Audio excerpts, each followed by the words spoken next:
What's up guys, Subay here. So sa video na ito, papakita ko sa inyo kung paano papalitan yung battery ng inyong key fob. Specifically para sa Honda.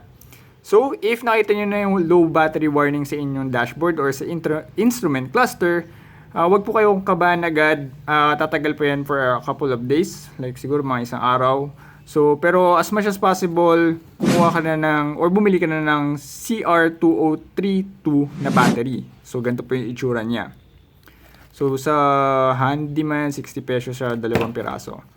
So yun, pakita ko na sa inyo kung paano papalitan yung battery. So basically, syempre tanggalin nyo muna sa lalagyanan or sa keychain. Tapos makikita nyo sa side ng logo, may lock siya. Ayan, ito yung lock niya. So ilagay lang natin sa other side and hilain natin yung physical key palabas. So yan po, yan yung way para makuha yung physical key. So para matanggal naman yung battery or mapalitan, nakita nyo po tong dalawang ano na to. So isiksik nyo lang po yung susi doon. Ganyan, tapos try nyo pong biyakin. Teka. Ayan. Yan, ganyan po. So be as gentle as much as possible para hindi natin masira yung key fob natin. Take your time. Ayan. So, ayan na po, makikita nyo, ayan na yung mismong battery niya. So, yung stock is Panasonic, so CR2032 yung battery. So, para matanggal naman to, tanggalin natin mula dito sa taas, itong side to. So, ayan, ganun lang po, tapos kunin natin yung bagong battery. Ayan. Ayan, makuha na natin yung bagong. Tumalapon pa.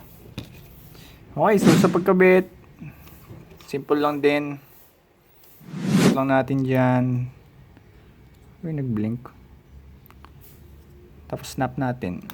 Yun, all goods. Tapos kapit lang natin, balik lang natin. Same process or reverse process actually. So make sure lang na dapat muna natin, tsaka natin i-snap. Tapos, slide back na natin yung physical key. Ayun, balik na natin sa lagyanan. So, off natin yung physical key. All goods.